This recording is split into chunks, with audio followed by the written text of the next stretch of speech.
You're listening to the Bible Uncut and Unfiltered. We believe the Bible doesn't need to be watered down or cleaned up to be understood. Our goal is to provide a healing place to discuss the questions you can't ask and the context you won't learn in church. I'm your host, Colin Connor. Now, on to the episode. Picture this. You're the most powerful ruler in the ancient world.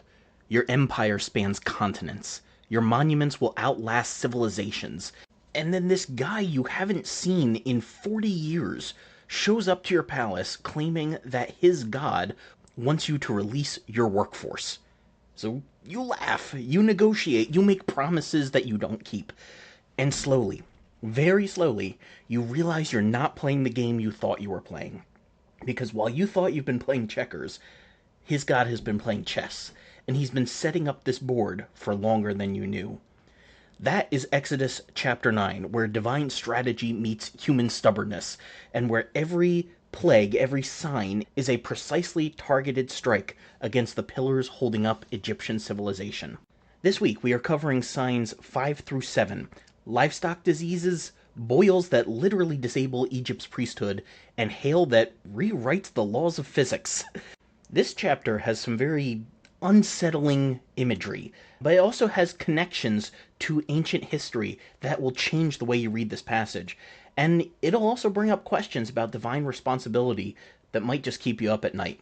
This is Exodus 9, Uncut and Unfiltered. Let's start off reading the first 7 verses of this chapter. And Yahweh said to Moses, "Go into Pharaoh and tell him, 'Thus says Yahweh God of the Hebrews, let my people go, that they may serve me. For if you refuse to let them go, and will hold them still, look, the hand of Yahweh is on your cattle, which is in the field, on your horses, on the donkeys, on the camels, on the oxen, on the sheep, there will be a very grievous murrain. And Yahweh will sever between the cattle of Israel and the cattle of Egypt, and there will nothing die of all that is the children's of Israel.' And Yahweh appointed a set time, saying, 'Tomorrow Yahweh will do this thing in the land.' And Yahweh did that thing on the morrow, and all the cattle of Egypt died. But of the cattle of the children of Israel died not one. And Pharaoh sent, and look, there was not one of the cattle of Israelites dead. And the heart of Pharaoh was hardened, and he did not let the people go." You are probably tired of hearing me say this by now, but we need to make sure we are being very attentive readers as we go through the text, because right in verse 1, there is a detail that seems super insignificant. It is so easy to gloss over. In fact, I can almost guarantee you have never noticed this detail before, and yet it makes a significant point in the story. And that's the way that God identifies himself here. When he's talking to Moses in verse 1, he says, "Go to Pharaoh, tell him that Yahweh, God of the Hebrews, says, 'Let my people go.'" It's become relatively common in churches to refer to the ancient Israelites as Hebrews. It just seems natural by this point. But there are actually only 2 individuals that have been called Hebrews in the story up until this point. So for all of Genesis and the first 9 chapters of Exodus now, Hebrew is not a very common designation, and only 2 people have been given that label. First being Abraham. That was relatively easy. The second might surprise you. It was not Isaac, it was not Jacob, it was Joseph. And who is Joseph? He's the guy that literally saved Egypt from economic collapse during a 7-year famine a couple hundred years earlier. So when Moses shows up claiming to represent the God of the Hebrews, and he has not used that designation to this point, I have to wonder, was he hoping that the Pharaoh would know his history and would recognize that Joseph, who had saved Egypt in the past, was a Hebrew? Was he trying to pull on any heartstrings that Pharaoh had remaining here? This little detail makes a world of difference in the impact that Moses' words should have here. He is speaking for the God who has already proved he could make or break Egypt in the past. This completely reframes the power dynamic here. This isn't a David versus Goliath story of Moses being like David and Pharaoh being like Goliath. And yes, I realize that's a very anachronistic story to use here. But this would be like Goliath being confronted by the deity who had saved his grandfather's kingdom. The historical weight behind this identification should be crushing for Pharaoh. It should make a difference, but his response remains the same. Verse 2 is a little weird, because what's translated into English in the King James as hold them still. If you refuse to let them go and will hold them still, that is the same word that is translated for Pharaoh's strengthening his heart. It's that hatzak word. But there is no clear object here of who or what he would be strengthening as he is holding on to Israel. There's a really strange cross-reference in Rashi's writings where he hyperlinks this passage to Deuteronomy 25. And this is about to get wild for a second because Deuteronomy 25 was probably not in your church's reading this past Sunday. You're about to find out why. Very obscure passage where there is a part of the Torah, of the law, where Moses writes that if there are two men who are engaged in a fight, and the wife of one of those men comes up and grabs the other one by the genitals, that her hand is to be cut off. I told you, very strange passage. And the strangeness to us has to deal with how cultures have changed over time and being half a world away. The ancient Israelites would have seen this circumstance as being so serious because they were very much focused on being able to keep a lineage, a heritage, and the perceived damage to the man's genitals in this case were supposedly worse than any offense that he had created because this could potentially keep him from having a lineage. So what does all of that strangeness have to do with this particular verse? Well, it's kind of hard to tell because Rashi doesn't really explain it very well, but Robert Alter had surmised that perhaps Pharaoh's harsh abuses of Israel up until this point somehow brought up a parallel in Rashi's mind of the pain that that man would feel in the fight when the other man's wife came along. So I don't know if that does anything for how you interpret this passage, but it is a wonderful little oddity that I came across in my study, and I could not help but share it. There's some stuff you come across and you're like, I can't be the only person who knows this right now. I need to share this. And that was one of those instances. Carrying on into verse 3, there is a nuance that only shows up in Hebrew. This is not going to get carried over into English versions. And again, I am indebted to Robert Alter for pointing this out. So I want to just read you a little bit from his commentary here, because I really like how he words it. And this is in reference to the beginning of the verse, "Behold, the hand of Yahweh is upon the cattle." All right? He writes, "The Hebrew verb here has a spine-tingling effect for which there is no obvious English equivalent. The verb to be in Hebrew is not supposed to have a participial form, in other words, an ing, as we would represent it in English. At this ominous and supernatural juncture, however, that verbal stem, haya, hyh, yields an anomalous hoya, rendered in this translation as about to be. This strange usage involves a kind of fearsome pun on the divine name Yahweh that was mysteriously highlighted in the burning bush episode. God's intrinsic and unique capacity for being, we are made to see, is not just a matter of static condition, but an awesome power of action, the hand that is, quote, about to be against all the livestock of Egypt, end quote. Yes, this gets into very deep grammar nerdiness, but I still find it fascinating. What Alter is saying is that the Hebrew be verb doesn't really have this present tense participial form, this being, as we would say in English, but it's forced. Like, this is the only time you're going to find this particular form of the word, and the very presence of it makes us feel a little bit uncomfortable if we're reading it in Hebrew, because we're going, that doesn't quite sound right. That's not really a word. It's like if you slightly made up a word based on another word that does exist. And because it's related to the root word in the name Yahweh, it plays with the concept of God's being I am. Now, many versions will say that this plague is against cattle. That will be the first word, but you'll also see livestock. And honestly, that's a better word, because in modern English, cattle basically just means cows, whereas previously it could have meant a broader form of livestock, and that's more so the meaning of the Hebrew word as well. Livestock affects food. Horses are also mentioned here. They affect the military. Donkeys would affect commerce, as they would be used to carry goods. So the animals mentioned here aren't just being thrown in as filler, but as specific mentions of the areas of commerce and government that would be affected by this sign. Camels, however, are a little bit of an odd addition, because this is something that not a lot of people realize. As far as we can tell, camels weren't really a thing in ancient Egypt until at the earliest, maybe around 500 to 600 years before Jesus. And that's several hundred years after the Exodus was supposed to have taken place. So the Tanakh's references to camels, particularly in relationship to Egypt, has been kind of a problem for scholars for a while now. There is no easy explanation for this. Is it possible that there were camels back then? We just haven't found evidence of it yet? Yes, it is possible, but it does not seem likely with the amount of study that has been done.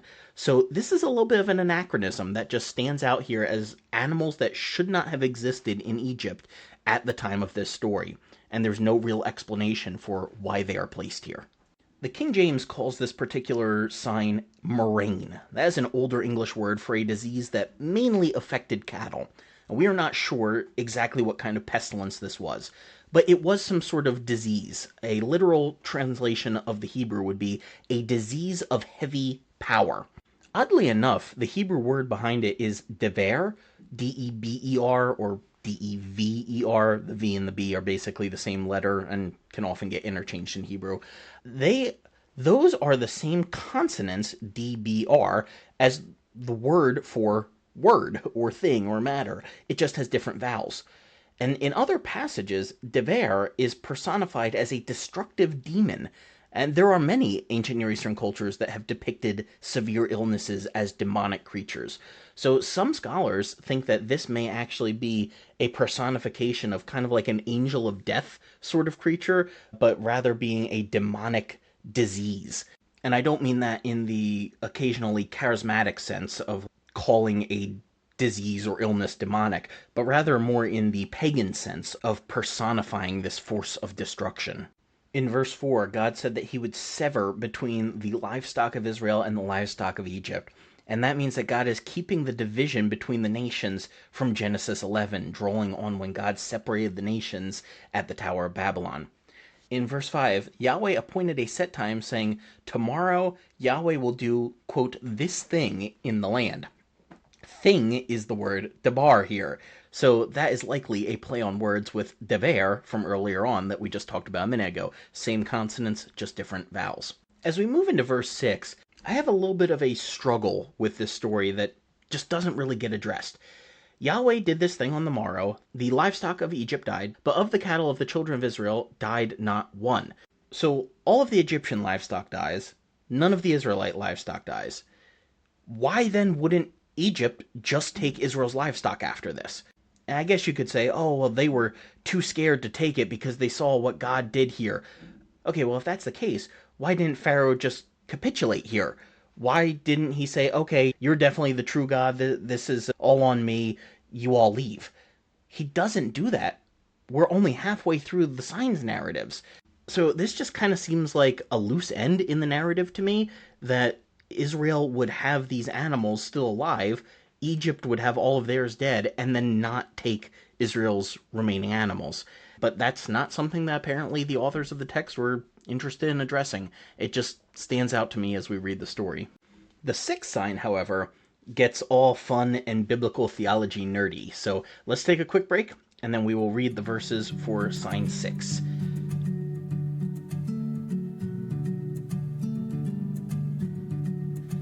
Picking up in verse 8. And Yahweh said to Moses and Aaron, "Take to you handfuls of ashes of the furnace, and let Moses sprinkle it towards the skies in the sight of Pharaoh. And it will become small dust in all the land of Egypt, and will be a boil breaking forth with blains upon humans and upon beasts throughout all the land of Egypt." And they took ashes of the furnace and stood before Pharaoh. And Moses sprinkled it up toward the skies, and it became a boil breaking forth with blains upon humans and upon beasts.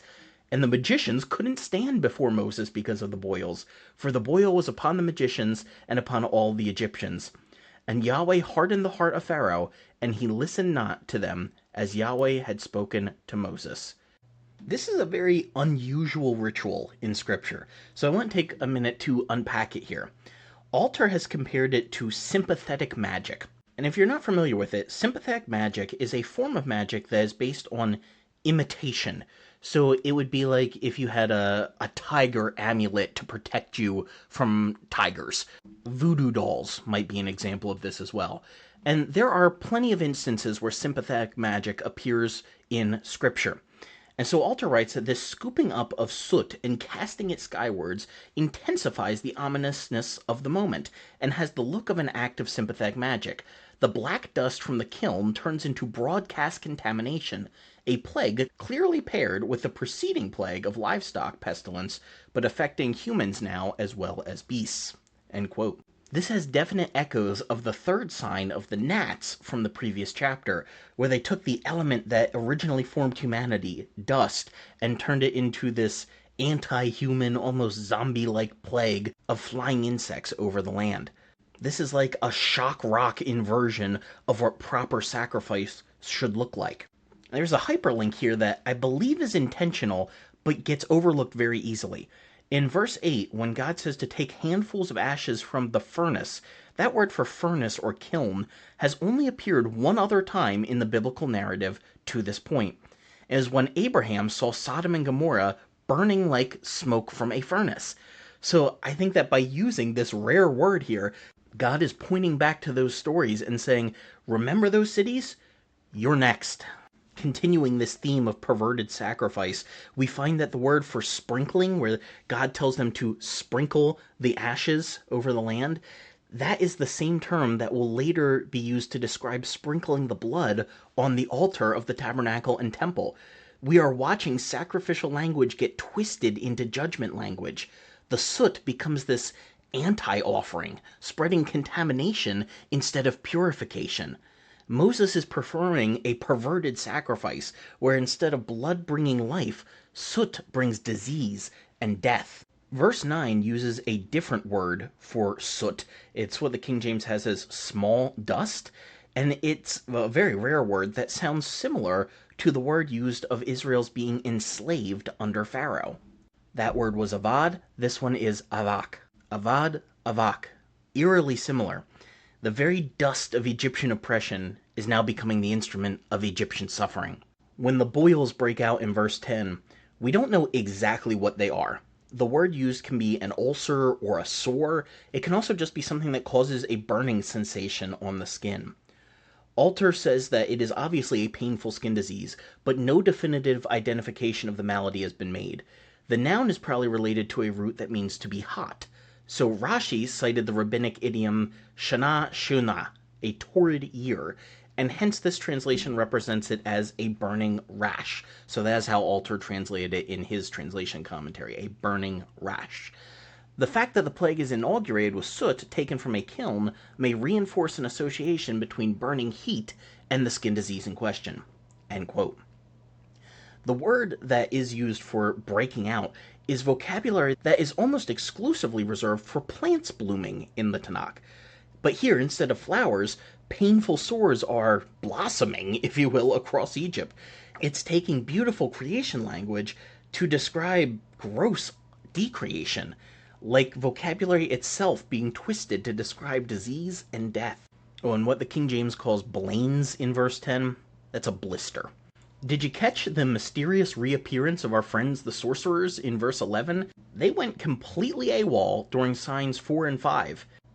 There's no rationale for it given in the text, but Gary Rensburg suggested, based on the writings of Herodotus, that perhaps the lice and boils of those signs were significant for the ritual cleanliness of the priests. And so perhaps the priests were not making public appearances so that no one would see that these representatives of the gods had been affected as well, trying to keep public morale up, or at least from going down any further. When verse 11 says that they could not stand before Moses because of the boils, it's the same construction back from when it said that the Egyptians could not stand to drink from the Nile, and literally it's they could not bear to stand to do this. Same thing here. They could not bear to stand before Moses because of the pain that they were in from these boils. So I guess you could say they don't even really make an appearance here. They just get a passing mention, almost as a bit of comic relief. Yet again in verse 12, Yahweh strengthens Pharaoh's resolve. And I want to point out again, I know this is probably getting repetitive, but this idea of Pharaoh hardening his heart is so ingrained in our way of thinking that it takes constant restating this for it to finally sink in. This is not God's hardening Pharaoh's heart against him in the way that we often think. God is giving Pharaoh the courage to make a decision at this key juncture. And unfortunately, Pharaoh uses that resolve to stiffen his neck against Yahweh. By the point of verse 13, the narrative is flat out repeating dialogue to emphasize the number of chances that Pharaoh has been given to repent. I also want to take a second, though, and address the flip side of this. I have not been shy in this series with regards to talking about the difficulties of the violence of these passages and the stories of the innocent casualties that often go untold here.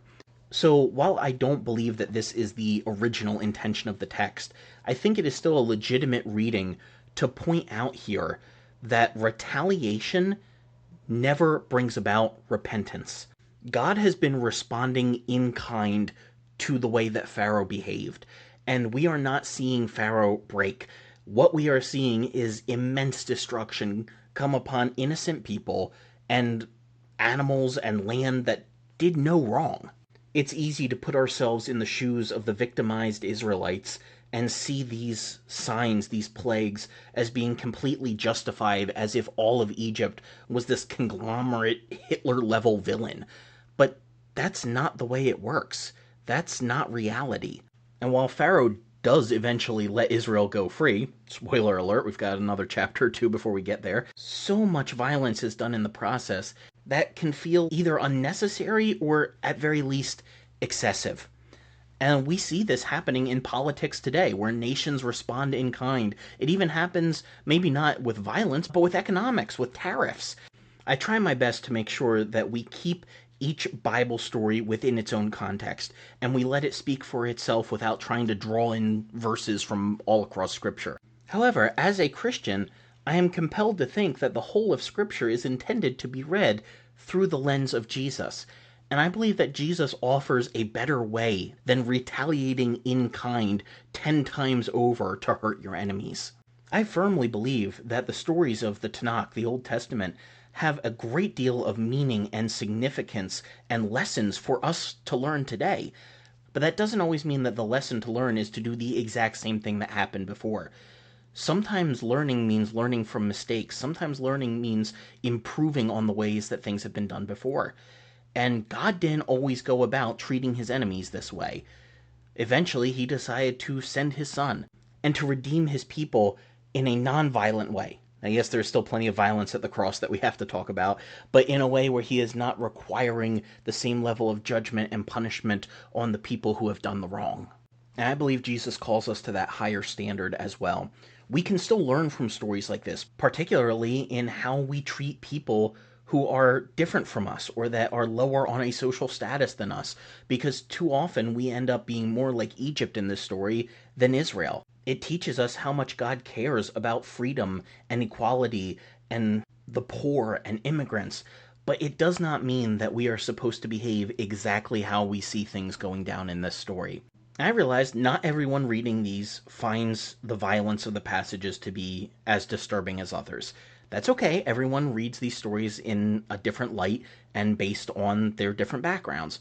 But I know enough people who come across these sort of things and they feel that discomfort in their stomach that I think it's worth remembering that Jesus is the ultimate lens through which we as Christians read the Scriptures.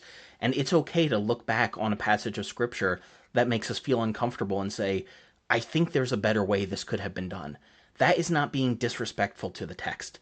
That is using the morals that we find in the text to bring about a better future and a better version of ourselves. And I believe that is very pleasing to God when we do that.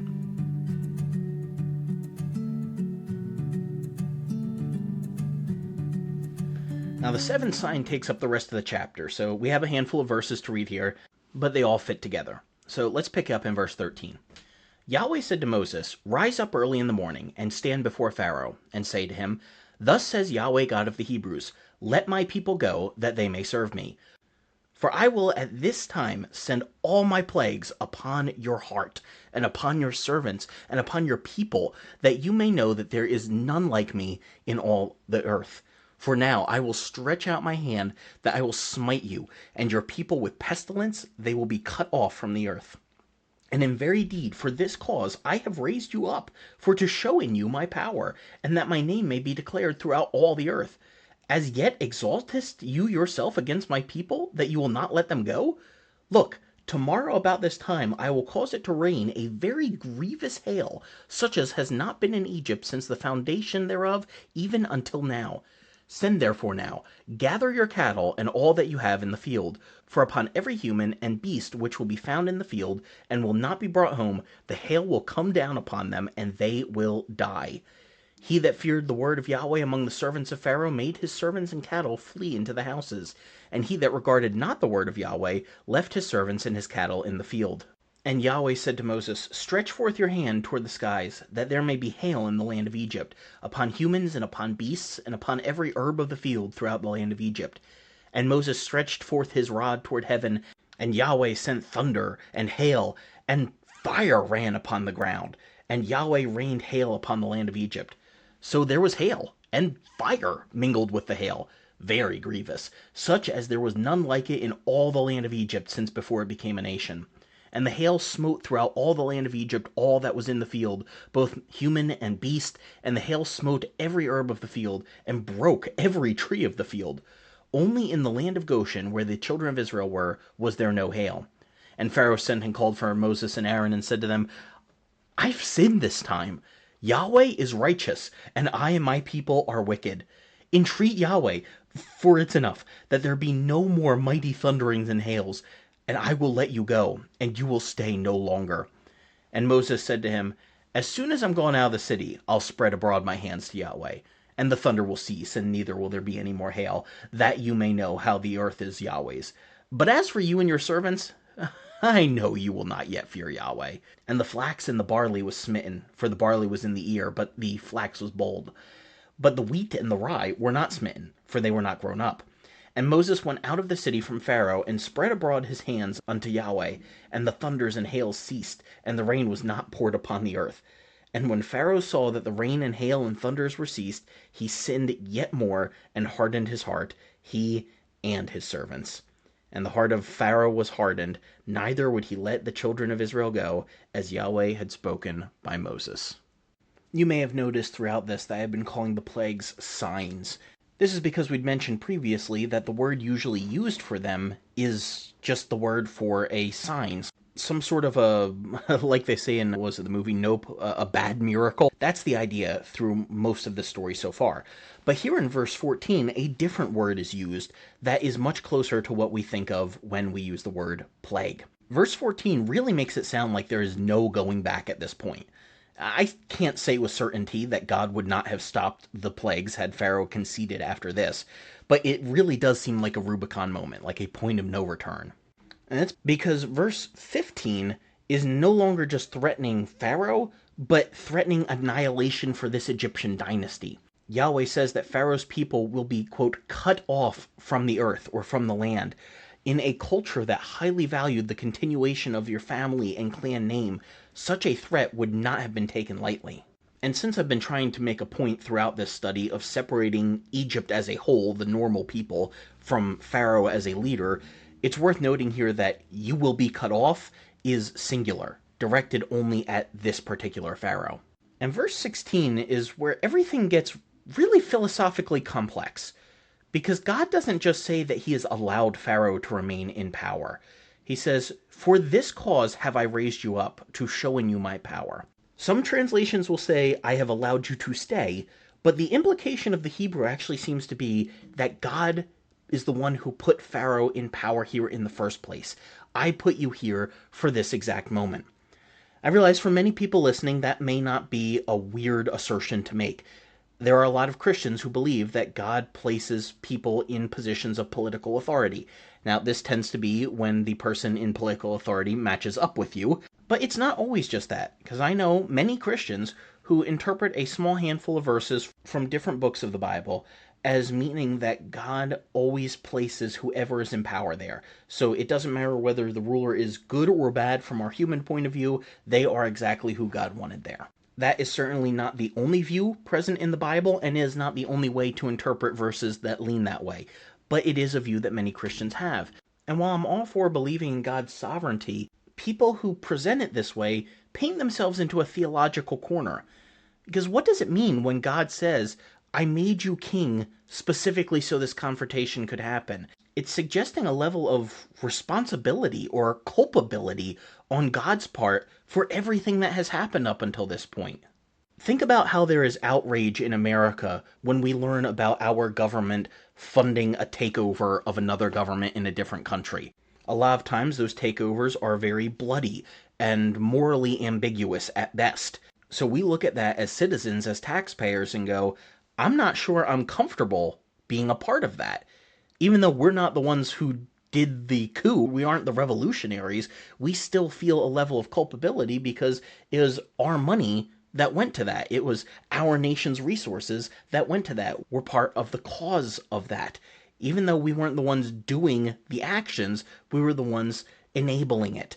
And that's even more the case in theology when you believe God to be both omnipotent and sovereign, particularly in a Calvinistic sense. You cannot get away with attributing only every good thing to God and only every bad thing to the devil. If God is purposefully installing people in positions of power, he has a measure of responsibility for their actions as well. So this opens up a whole can of worms that should keep us awake at night. If God raised up Pharaoh here in this story, knowing how all of this would play out, what does that say about divine responsibility for all of the suffering that follows? I know this makes a lot of Christians uncomfortable, and they want to say, well, God's ways are higher than our ways, and he can do nothing wrong, so it must be okay. Listen, I do believe God is good, but that doesn't mean that we can just look at every presentation of his actions and assume that even the ones that look really bad must be good and we just don't understand them right. It's not like God can do something bad and it's automatically then good because he's God. Rather, it's God can only do good, therefore he would not do something that's bad. And if what we're seeing is bad and it looks like God did it, then God didn't do it that way. And that leads me to once again remind you to be an attentive reader. Because if we look closely at verse 16 again, it does not read that God raised up this Pharaoh for judgment. It does not read that God raised up this Pharaoh in order for the plagues to happen. No, it doesn't even say that he raised up this Pharaoh to oppress Israel or to punish Egypt. The stated purpose is demonstration, so that God's power would be understood and his reputation established in the land. These goals could have been achieved if Pharaoh had chosen differently. God set up the perfect opportunity for Pharaoh to be the hero who recognized divine authority and freed the oppressed. But instead, when given this emboldened resolve of strengthening his heart, Pharaoh chose to be the villain who doubles down on injustice. So I believe that does help us in this conversation, but it also still leaves us with the uncomfortable reality that God engineered a situation, according to this text, where massive suffering was not just possible, but likely. And there's no easy resolution for that. It's something we just have to sit in the dissonance of and be a little uncomfortable about. Quick reminder that I believe we brought up in the previous chapter, but whenever you see earth here in a lot of English translations, it's the word for land, so it is most likely just referring to the localized land of Egypt at this time. Verse 17 has an interesting turn of phrase in Hebrew. God says to Pharaoh, "Yet exaltest you yourself against my people that you will not let them go?" That word exalted, it's the Hebrew word mistolel. And there's not a ton of agreement on exactly what's going on. Robert Alter points out that may be related to a military term, solele, which was a siege ramp, implying that Pharaoh is keeping the Hebrews penned in as a besieging army would do to the population trapped within a city. A lot of dictionaries will include a definition of the word as piling up in the streets. And that's a different word than what was used a couple chapters ago, but it did make me think of the frogs piling up in the streets from the previous signs. Either way, the implication seems to be that Pharaoh is emotionally armoring himself for battle. Hail in verse 18 is the Hebrew word barar. A lot of scholars believe that it is related to a personification of a storm deity named Baradu from the ancient Near East. So this is the second time in this chapter we have seen a likely personification of destruction being used. And I can't help but think that parallels with the personification of so many parts of the land and weather cycles within the Egyptian pantheon of gods. And even how, skipping ahead to the 10th plague, we'll have the personification of death in the destroying angel. That's a really weird thing we'll get to in a couple chapters. Verse 18 reads that this hail is such that has not been in Egypt since the foundation thereof, even until now. Literally, to from the day of the foundation and until now. Or in good English vernacular, this ain't never happened before. Verses 19 and 20 present a problem that scholars have been aware of for quite some time now. Verse 6 of this chapter read, "All the cattle of Egypt died." All right, now we're back here in verse 19, and God says, "Send now therefore and gather your cattle and all that you have in the field, for upon every human and every beast which will be found in the field and will not be brought home, the hail will come down upon them, and they will die." All right, verse 20, "He who feared the word of Yahweh among the servants of Pharaoh made his servants and his cattle flee into the houses." So we have presumably Egyptians in the employ of Pharaoh here who have cattle to bring back into the houses, even though verse 6 very clearly said that all of the cattle of Egypt died. So how can there still be cattle for these people to bring in now if all the cattle died just 13 verses prior? And of course, there are ways that people try to reconcile this. We are not given a strict timeline between the signs, so I suppose it's possible that there could have been some purchasing of new animals, new livestock in the time between this sign and the previous. But as we pointed out in the previous episode or two, there is a good deal of hyperbole going on here. And despite what a lot of preachers like to say, all does not always mean all. It is very clear that the Bible uses poetic language sometimes, and we have to respect that. Admitting that the Bible does not always use literal language is not being disrespectful to the Bible. Rather, it is being respectful to the Bible because we are allowing it to tell the story that it is trying to tell instead of trying to force our paradigm of rigid literalism on an ancient text. So it is quite possible that this is not so much a discrepancy or a contradiction as it is just a case of hyperbole happening back in verse 6, where it was saying that a lot of the animals died, and any of the remaining ones now were brought in by the God-fearing Egyptians. And since we're talking about these particular characters, it's worth pointing out that this is the first time we really have a subset within the Egyptians who are shown as going directly against Pharaoh and following Yahweh instead. Verse 20 calls them, "He who feared the word of Yahweh." And Alter points out that this is usually used in the sense of respecting God, but here it is actually quite possibly that they were truly terrified of what the God of Israel was doing. And these people are said to be of the servants of Pharaoh. And that word translated servants is the same word translated slave for the Israelites. So that brings up another thorny issue here that I don't really see people address. And it's that there were other slaves in Egypt at this time. It forces us to ask why God favored the Jewish slaves, but would have killed the Egyptian slaves along with the Egyptians, because apparently the Israelites were not the only enslaved people group here. And the nice warm fuzzy answer is that obviously God cared about everyone and he preserved their livestock here in this story if they followed him. But it does make me wonder how much innocent slaves in Egypt may have suffered alongside their Egyptian masters just because they were not within the land of Goshen at this time. The reality is, this text is the story of the Israelite slaves, and so the authors are not that interested in giving us the backstory of these other characters. We are just left to speculate and sometimes feel uncomfortable.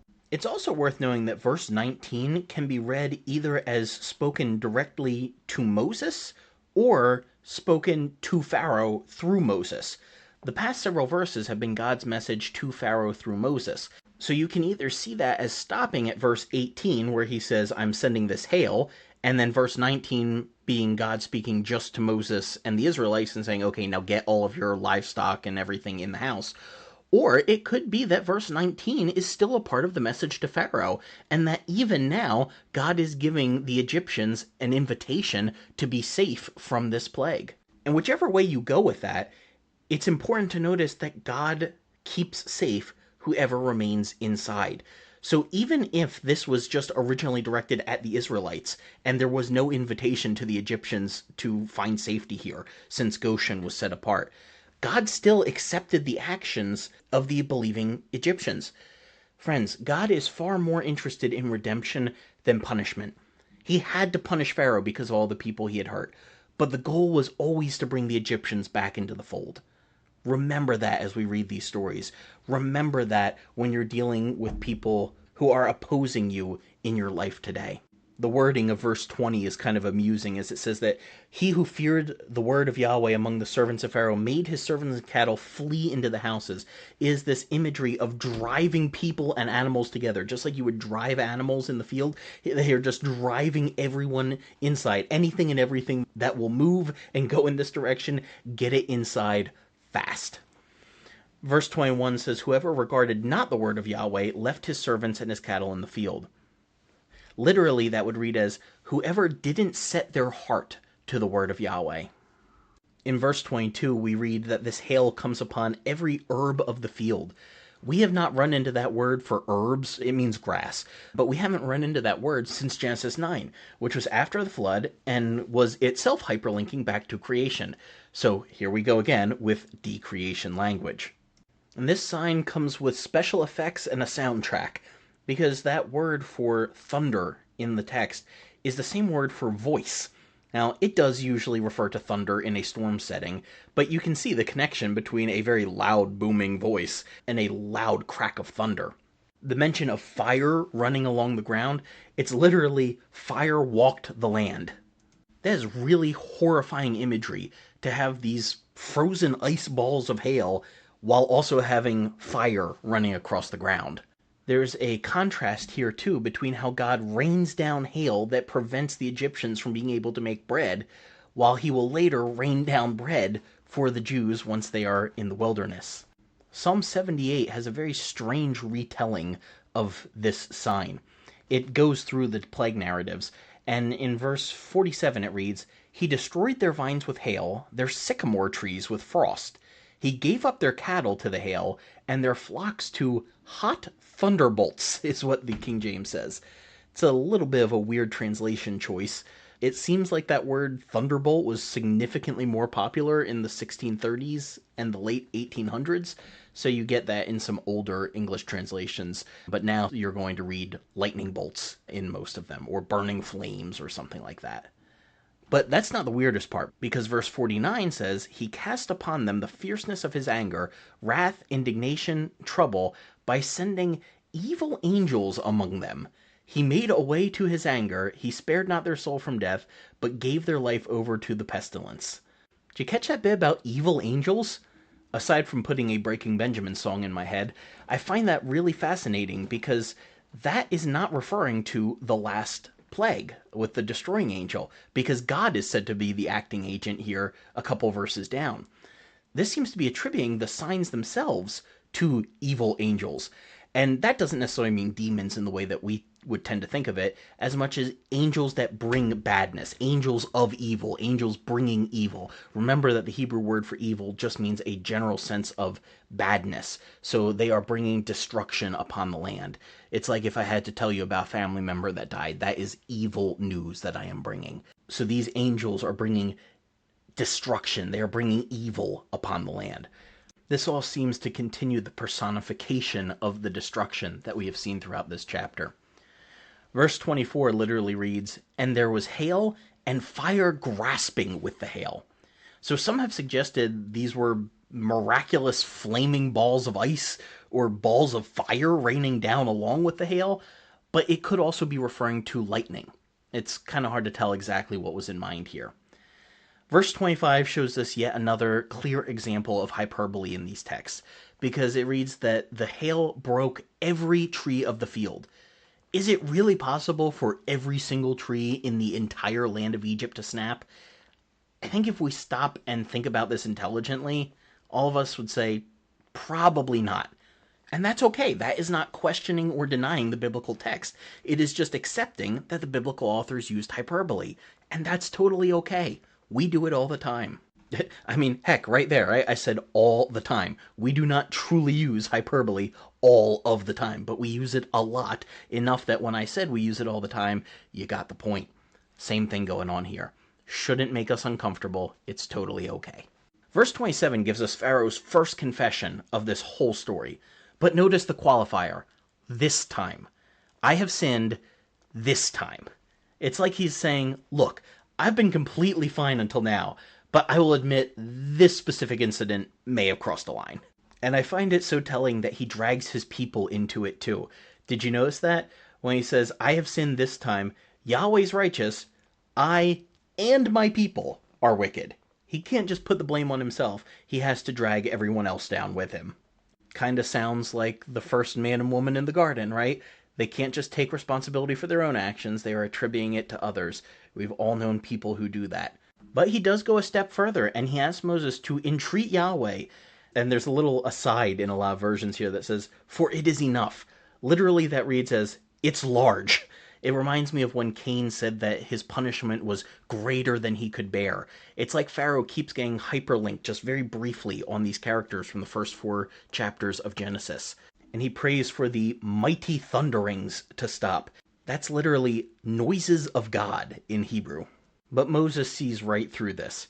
And once again, I am amazed by the brazenness that he shows in front of Pharaoh, because he calls him right to task on it.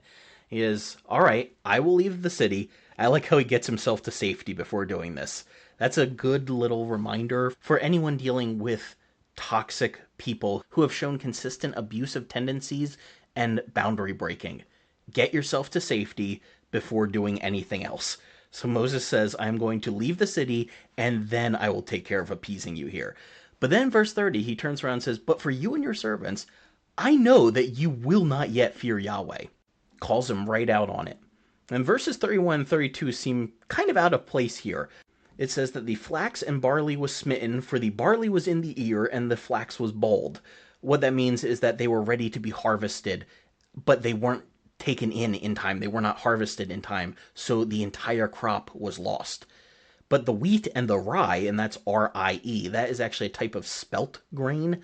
They were not smitten because they were not yet grown up. So it's giving a clue to what time of year all this was happening, and it's saying that there were still crops that would end up being destroyed later on.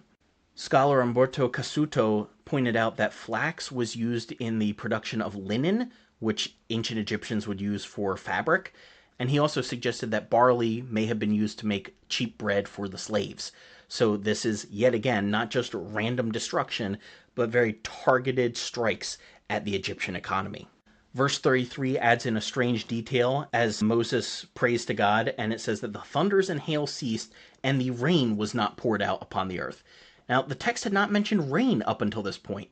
I suppose you can just make the assumption if there's a thunderstorm, there's probably rain happening, but I can't help but think it could also be a subtle allusion to the Genesis flood story as God rains down judgment upon the earth. And verse 34 gets one last dig in at Pharaoh before we transition into the next sign, and it's that he sinned yet more. That language was not used of him previously when his heart was hardened. Robert Alter has pointed out that this is a direct reference back to his saying, I have sinned this time, and it's like the author is saying, yeah, well, he's about to do it again. So we leave off the chapter 3 signs further along, but still stuck in the land where we started.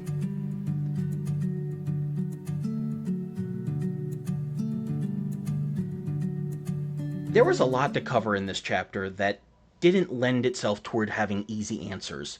Like, if God raised up Pharaoh specifically for this confrontation, knowing, presumably, how much suffering would result, what does that say about God's divine character? If God's protection favors one group of innocent, oppressed slaves while leaving others vulnerable, how do we understand divine justice for all? If the goal was always to demonstrate God's power and establish his reputation, couldn't that have been accomplished without so much devastation? Well, there are no easy answers, and I don't think our goal should be to have easy answers, because easy answers sound good, but they're not enough to sustain a faith through the difficult questions of life. The goal should not be to have all the answers. It should be to be transformed as we wrestle through the questions. Here's what I've learned over the years.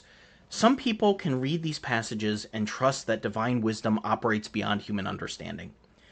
Others feel the moral dissonance more keenly and struggle with what these stories say about God's character. Both responses are okay. Both deserve respect. Those of us who have found ways to make peace with these difficult texts should not rush others toward the same conclusions. The wrestling matters. The questions themselves might be more important than the answers. And those of us who feel the tension need patience with those who have found different ways to understand these passages.